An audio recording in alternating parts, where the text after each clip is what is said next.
The wind cut across the desert like a blade, carrying the first real snow of the season. The ranch house stood alone against the darkening sky, its weathered walls the color of old bone, its windows dark except for the faint glow of a dying fire within. Marcus had built nothing here in the 3 years since Catherine died. He had only maintained what already existed, moving through the rooms like a ghost tending to another ghost's memory. The dog, a massive German shepherd named Ash, lay near the hearth, her gray-streaked muzzle resting on her paws. She was as old as the grief that filled this place, and just as patient. The knock came just as full darkness settled. 3 sharp raps, hesitant and desperate, carrying the sound of someone barely able to stand. Marcus didn't move at first. He hadn't expected visitors in years, and the world beyond these walls had learned not to seek him out. But something in the urgency of that knock, the way it trembled, made him rise from his chair. Ash lifted her head, ears alert, a low rumble forming in her chest that wasn't quite a growl. She sensed it too. Need. Raw and immediate. When Marcus opened the door, the cold rushed in like something alive and hungry. Standing on the threshold, barely protected by the narrow overhang of the porch, was a young woman. She wore a gray, traditional cheongsam, its silk now stained with dust and torn at the hem. Her dark hair had come loose from its arrangement, falling across her face in tangled strands. Her lips held a faint blue tinge, and her eyes, large, dark, terrified, fixed on his with the intensity of someone who had already decided whether he would save her or condemn her. Behind her, the snow fell in thick, deliberate flakes, already beginning to pile against the porch railing. "I need a shelter," she said, her accent thick and careful, each word pronounced as though she had rehearsed it 100 times. Her voice was barely above a whisper, fragile as paper. "Please, I have nowhere else." She swayed slightly, and Marcus saw then that she was injured. Her left arm hung at an odd angle, and there was blood, old blood dried to rust, staining the fabric of her cheongsam near her shoulder. Her right hand clutched something wrapped in cloth, held close to her chest like a talisman. Marcus had spent 3 years cultivating silence, building walls of solitude brick by brick, telling himself that the world's suffering was no longer his concern. He had been a different man once, a man who had believed in justice and protection. That man had died along with his wife, buried under the weight of his own failures. The woman at his door represented everything he had learned to avoid: obligation, hope, the possibility of loss. And yet, as he stood there with the cold pressing against his back and the desert wind carrying the scent of approaching blizzard, something shifted in the architecture of his resolve. Perhaps it was the tremor in her voice.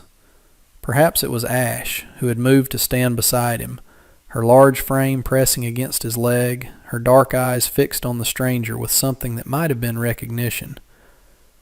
"Come inside," Marcus said. His voice sounded foreign to his own ears, rough from disuse. He stepped back, and the woman nearly collapsed crossing the threshold. He caught her good arm, steadying her, and felt how thin she was beneath the layers of silk, how fragile, how impossibly far from home. He closed the door behind her, shutting out the wind and the snow and the indifferent night. Ash moved immediately to the woman's side, pressing her large head gently against the girl's leg, a gesture of comfort that Marcus had not witnessed from the dog in months, perhaps years. The woman looked down at the German shepherd, and for a moment something like relief crossed her face. She reached down with her trembling right hand and touched the dog's head, her fingers barely making contact before she gasped in pain and withdrew. The woman's name was Lynn. She told him this as Marcus helped her to a chair near the fire, moving with careful efficiency, his hands remembering motions he thought he had forgotten. He had been a caretaker once, before the world had taught him that care was just another way to invite devastation. Lynn sat rigidly, her body held in a posture that suggested she was braced against further pain. The cheongsam was worse than he had initially thought. The shoulder wound was deep, and the fabric around it had begun to stick to the skin as blood dried. Her arm needed attention immediately. Marcus moved to fetch water and cloth, his movements methodical, his mind already cataloging what needed to be done. Ash followed him, always following him, her loyalty a constant reproach to his isolation. "How long have you been traveling?" Marcus asked, returning with a basin of warm water and strips of cloth he had torn from an old sheet. He set these on a small table beside Lynn and began, very gently, to examine her wound. She flinched but did not cry out, which told him something about her, that she had learned to endure pain in silence, that she had, perhaps, endured much. 3 days, Lynn answered, her voice still careful with its English words. "I came on the train, from San Francisco. I was going to—" She trailed off, and Marcus saw her jaw tighten. "The man who brought me, the man I was supposed to go to, he was not what he promised. He was angry. He said I was not what he paid for. He said—" She stopped again, and Marcus did not press. He had learned long ago that some stories need to be told in fragments, that pushing for the whole truth too quickly only caused people to retreat further into themselves. "You're safe here," Marcus said, and he meant it with a certainty that surprised him. He had not felt safe anywhere since Catherine died, had assumed that safety was a luxury only the living could afford. Yet here, cleaning this stranger's wound, he found something that resembled it. Perhaps it was the dog's presence. Perhaps it was the fact that he was finally doing something that mattered, something that might actually make a difference in the world. He worked carefully, aware of her pain, aware of the way her breath came in short, controlled bursts. When he finished cleaning the wound, he wrapped it with clean cloth, and only then did he notice the bundle she had been clutching. "What do you have there?" he asked, nodding toward the cloth-wrapped object she still held against her chest. Lynn looked down at it, and her expression shifted. Something protective flared in her eyes, a fierceness that seemed entirely at odds with her fragile appearance. "Money," she said simply. "Not much, but enough. I can pay you for the shelter. I will not be a burden." Marcus considered this. He had not thought about money in years. The ranch sustained itself through the work of his hands and the rhythms of the seasons. He had no need for currency, no desires that money could fulfill. But he understood the impulse behind her words, the need to maintain dignity, to not be indebted, to retain some measure of agency in a situation where she had clearly had none.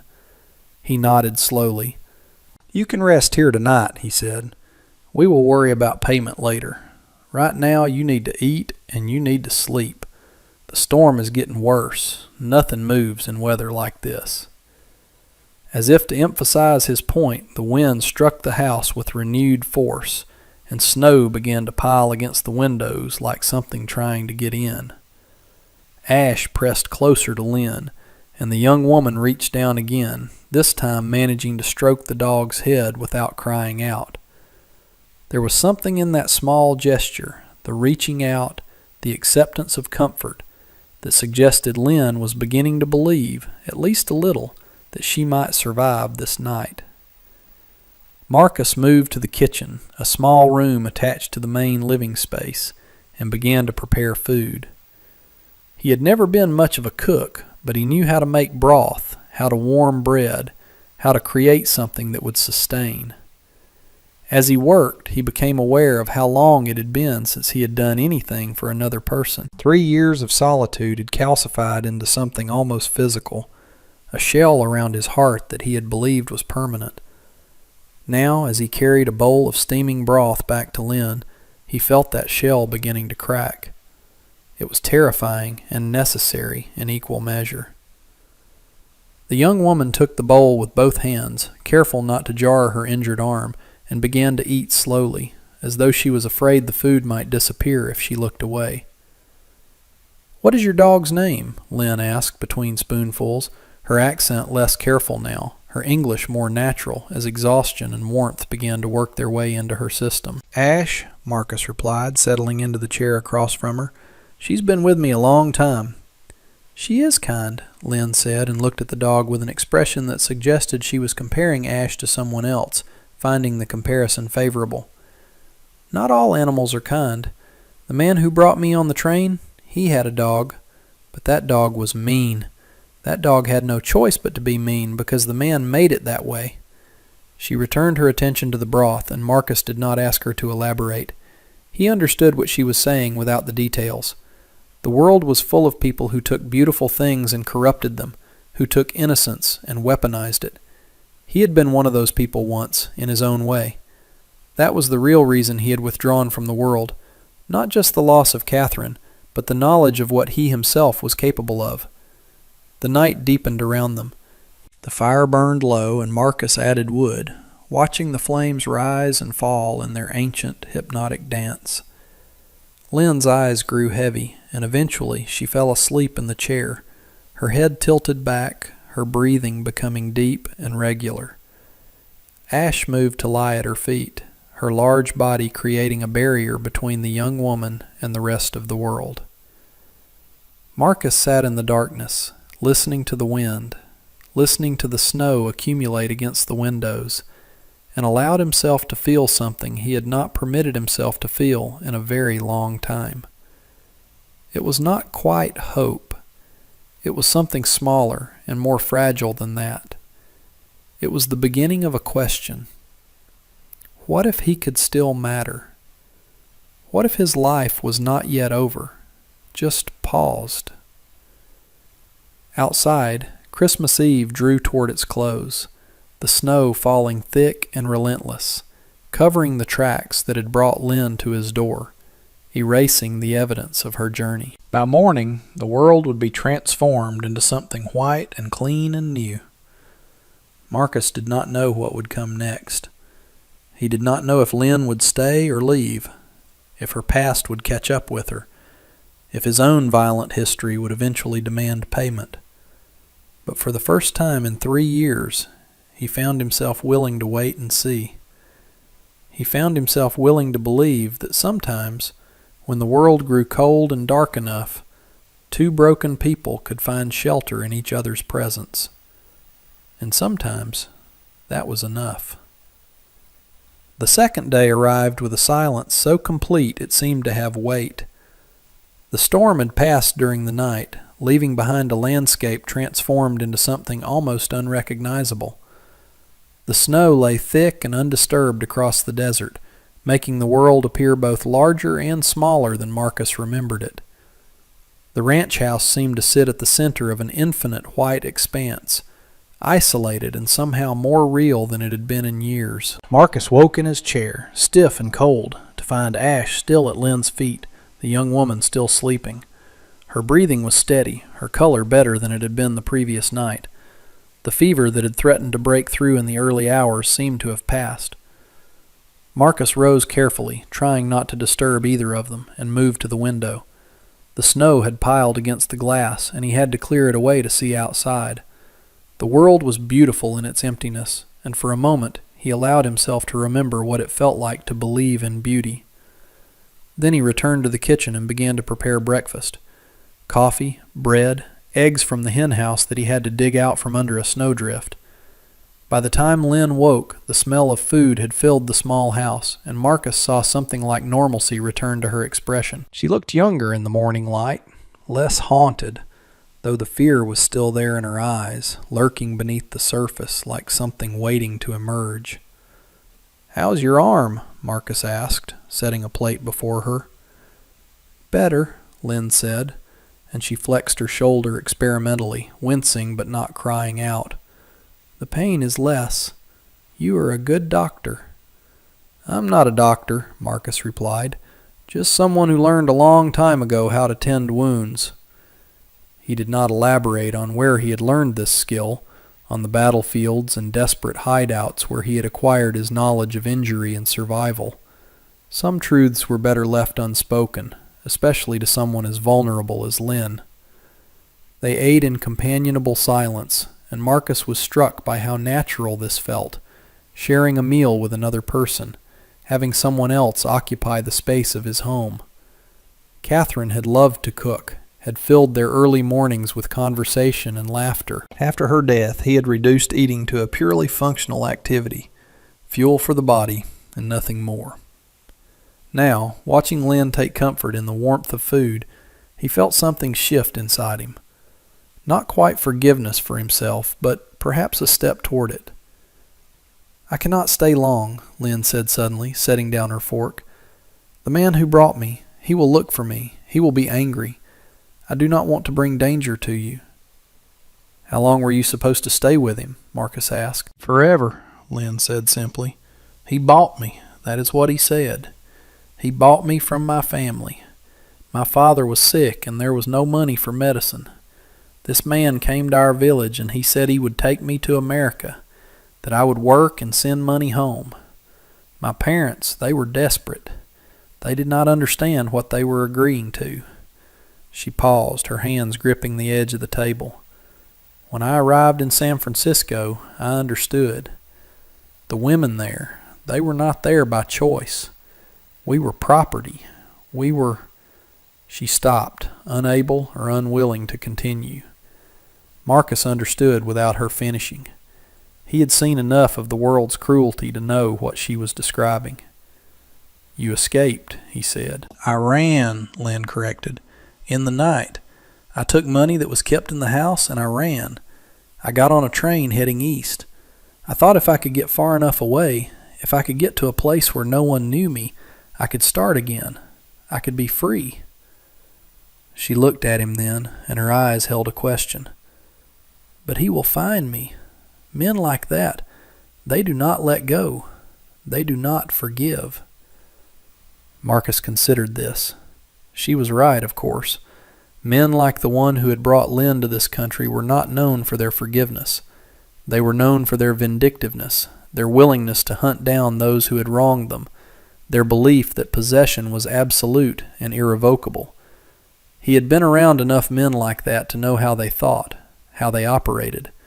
He had, in his own way, been one of them once. "Then we will need to make sure he does not find you," Marcus said quietly.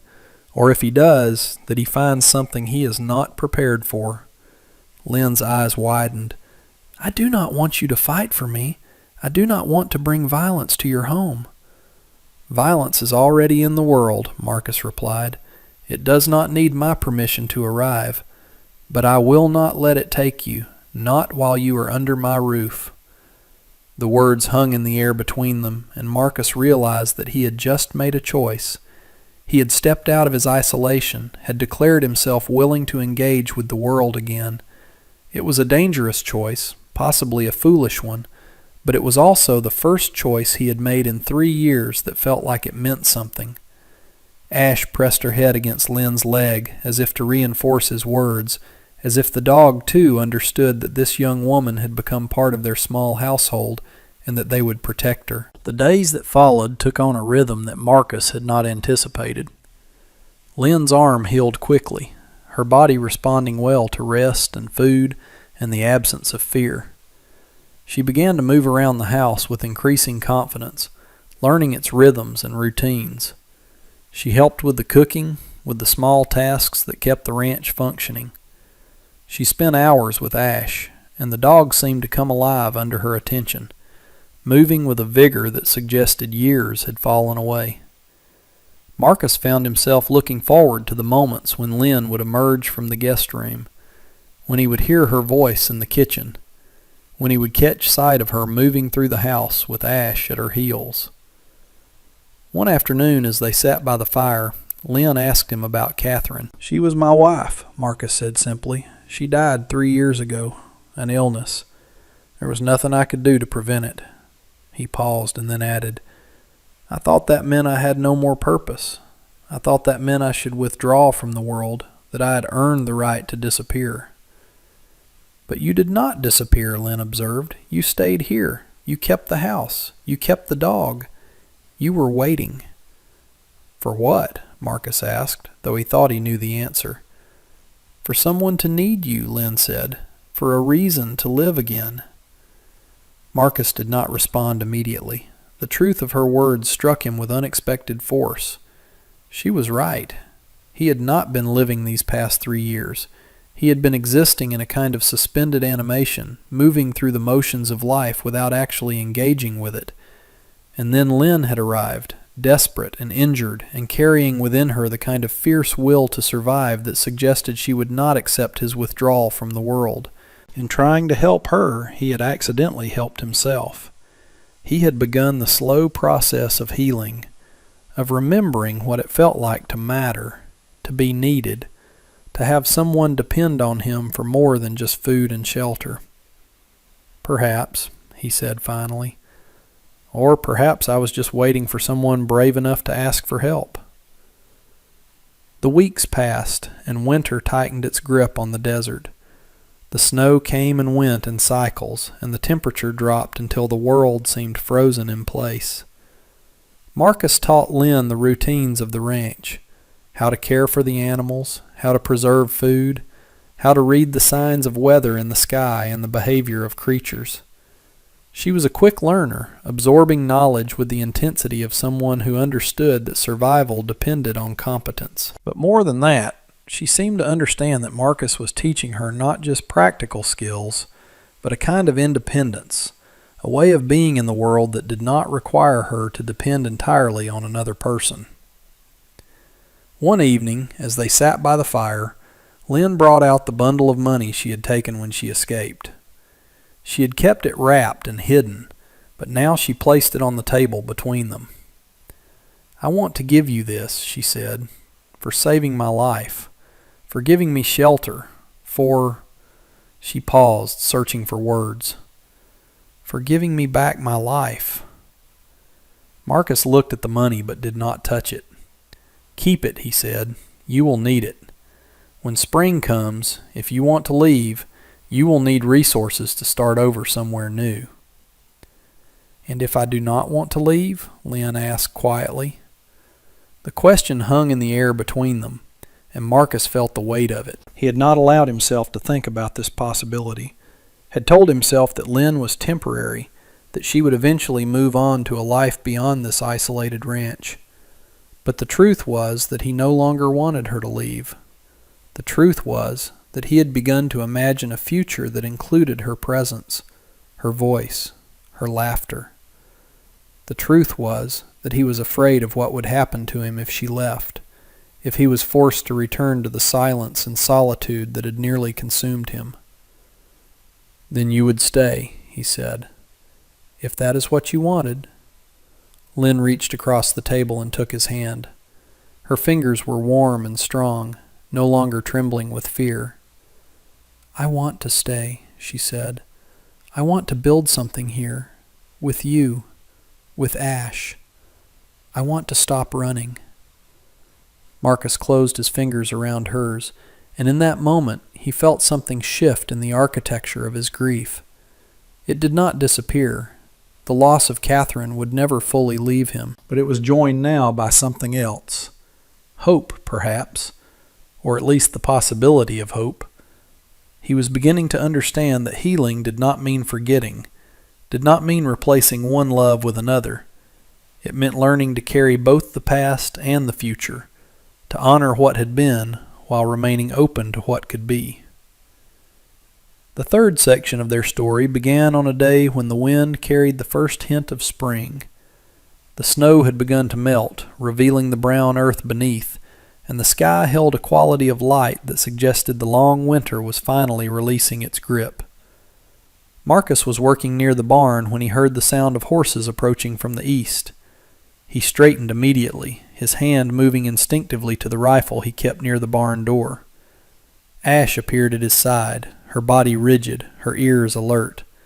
She had sensed it too, the presence of strangers, the potential for threat. 3 riders emerged from the heat shimmer at the horizon, moving with the purposeful stride of men on a mission.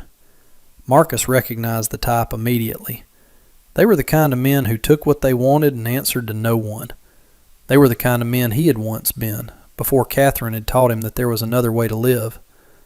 He watched as they approached, noting the quality of their horses, the way they carried themselves, the confidence that came from believing themselves superior to everyone around them.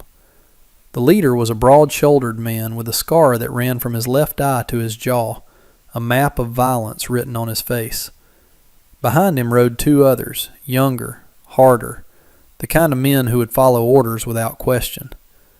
Marcus did not move. He stood with his hand resting on the rifle, not threatening but ready, and waited for them to speak first. "We are looking for a girl," the scarred man said, his accent suggesting he was not originally from this part of the country. "Chinese girl, about 18, wearing a gray dress. She stole from me. She ran away. I have come to collect what is mine." "There is no one here by that description," Marcus said calmly. His voice was steady, but his mind was already working through the possibilities, calculating odds and outcomes. The scarred man smiled, and it was the smile of someone who had never been refused anything in his life. "I think you are lying," he said. "I think the girl is here. I think you are hiding her. And I think you are going to give her to me, or I am going to burn this house to the ground with you in it."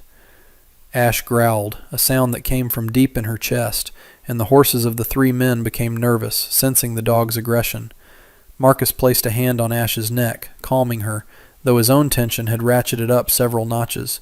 This was the moment he had known would come, the moment when his past and his present collided, when he would have to choose between the safety of isolation and the risk of engagement. "The girl is under my protection," Marcus said quietly. "She is not your property. She is not anyone's property, and she is not leaving this ranch with you." The scarred man's expression hardened. He was not accustomed to being defied, and the defiance seemed to genuinely confuse him. "You do not know who you are dealing with," he said. "I am a man of considerable power. I have men in every town between here and the coast. I have connections with the law. I have money. And I have patience. If you do not give me the girl, I will take her, and I will make sure that you pay for this interference." "Then I suppose we have a problem," Marcus replied. What happened next occurred with the speed and inevitability of a storm. The scarred man reached for the gun at his side, and his companions moved to do the same. But Marcus had already anticipated this. He had spent enough time around men like this to know how they thought, how they operated.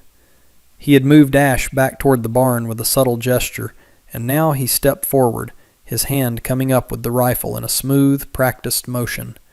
He did not fire. He did not need to. The simple fact of the weapon, the way he held it, the absolute confidence in his stance, all of this communicated a message that was impossible to misunderstand. This man was not afraid. This man was not bluffing.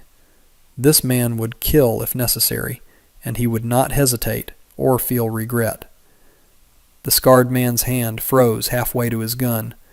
His companions, taking their cues from him, also stopped their movements. For a long moment, no one moved. The only sound was the wind and the distant call of a bird and the breathing of horses. "You have one choice," Marcus said, his voice soft but carrying the weight of absolute certainty. "You can ride away from here and never come back. You can forget about the girl. You can forget about this ranch. And you can hope that I decide to let you live. Or you can try to take what you think is yours, and I will kill all three of you and bury you in the desert where no one will ever find your bodies. Those are your options." The scarred man stared at him for a long moment, and Marcus saw the calculations happening behind his eyes. He was trying to determine if Marcus was bluffing, trying to assess the odds of a successful outcome if he chose to fight. What he saw in Marcus's face apparently convinced him that the odds were not in his favor. Slowly, his hand moved away from his gun. "This is not over," the scarred man said, but there was no real conviction in his voice. He was already accepting defeat, already preparing to retreat. "Yes, it is," Marcus replied. "It is over because you are going to ride away, and you are going to tell everyone who asks that this ranch is protected. You are going to tell them that there is a man here who will kill without hesitation or remorse if anyone tries to take what is his. And you are going to make sure that word spreads far enough and wide enough that no one ever comes here looking for trouble again. Because if they do, I will hold you personally responsible." The scarred man's jaw tightened, but he nodded. He turned his horse, and his companions followed suit. They rode away in the direction they had come, and Marcus watched them until they disappeared into the heat shimmer at the horizon. Only then did he lower the rifle. His hands were shaking, and he realized that despite his outward calm, the confrontation had cost him something. The violence had not been physical, but it had been real nonetheless. He had stepped back into the role he had abandoned 3 years ago, had become once again the kind of man who could threaten death without flinching. Lynn emerged from the house just as the riders disappeared. She had been watching from the window, and her face was pale with fear and something else. Gratitude, perhaps, or admiration. "They are gone?" she asked. "They are gone," Marcus confirmed, "and they will not come back. Word will spread that this ranch is not a place to be trifled with. You are safe here, Lynn, truly safe." She moved to him and took the rifle from his hands, setting it aside. Then she took his shaking hands in hers and held them until the trembling stopped. "Thank you," she said simply, "for choosing me, for choosing us." Marcus looked at her, and he understood that something fundamental had changed.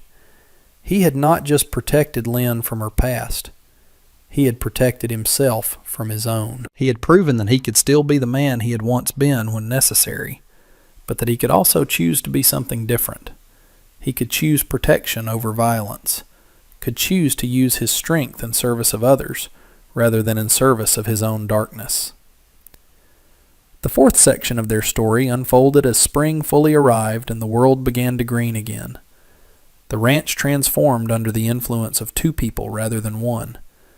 Lynn's presence brought changes that Marcus had not anticipated. Flowers began to appear in the garden, bright splashes of color against the brown earth. The house, which had been a tomb for 3 years, began to feel like a home again. She sang while she worked, songs in her native language that carried the sound of distant mountains and rice paddies and a life that seemed impossibly far away. But she sang them without sadness, as though she was honoring her past rather than mourning it. Marcus found himself smiling more, laughing occasionally at the small jokes that Lynn made, allowing himself to relax in ways he had thought were no longer possible. Ash had transformed as well, becoming younger somehow, more playful.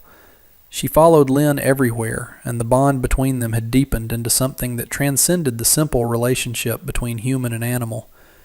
It was as though the dog had recognized in Lynn a kindred spirit, another creature who had been broken and was in the process of healing.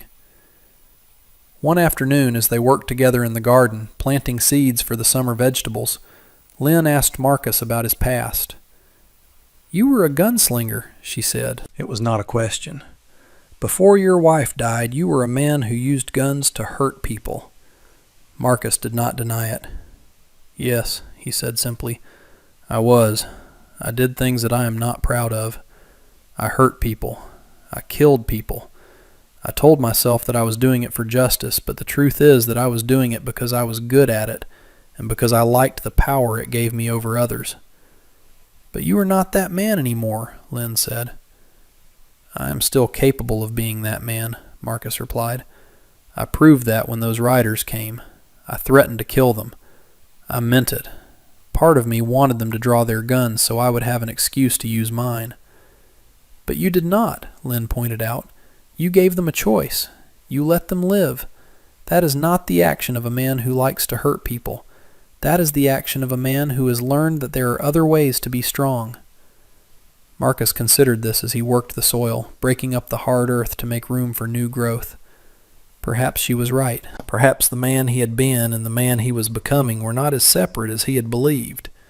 Perhaps they were two parts of the same person, and the challenge was learning to integrate them, to use the strength and capability of his past in service of the compassion and protection that his future demanded. "I want to marry you," he said suddenly, the words emerging before he had fully formed the thought. "I want to make this official, make you part of this place in a way that cannot be undone." Lynn stopped working and looked at him, her dark eyes searching his face. "You are sure?" she asked. "I am not what you expected. I am not what anyone expects." "No," Marcus agreed. "You are not. You are better than what I expected. You are stronger and braver and more resilient than I could have imagined, and I want to spend the rest of my life with you, if you will have me." Lynn smiled, and it was a smile of such complete joy and relief that Marcus felt something break open inside his chest. "Yes," she said simply. "Yes, I will marry you.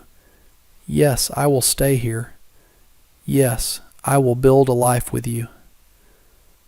They were married 2 weeks later in a small ceremony conducted by the traveling preacher who passed through the area once a month. The preacher, a weathered old man named Samuel, seemed unsurprised by the pairing, as though he had seen stranger things in his years of traveling through the desert. Lynn wore a dress that she had sewn herself, a blend of her traditional style and the practical clothing of the American frontier. Marcus wore his best clothes, which were not much, but which he had cleaned and pressed with care. Ash stood witness, and when the preacher pronounced them married, the dog let out a single triumphant bark that seemed to echo across the desert. They celebrated with a modest dinner that Lynn had prepared, and as the sun set, painting the sky in shades of orange and purple, Marcus held his new wife and felt something that he had believed was lost forever. He felt peace. Not the absence of struggle or challenge, but the presence of purpose, of meaning, of connection. He had spent 3 years running from his past, believing that isolation was the only appropriate response to loss. But Lynn had shown him that there was another way. There was the possibility of transformation, of healing, of building something new on the foundation of what had been broken.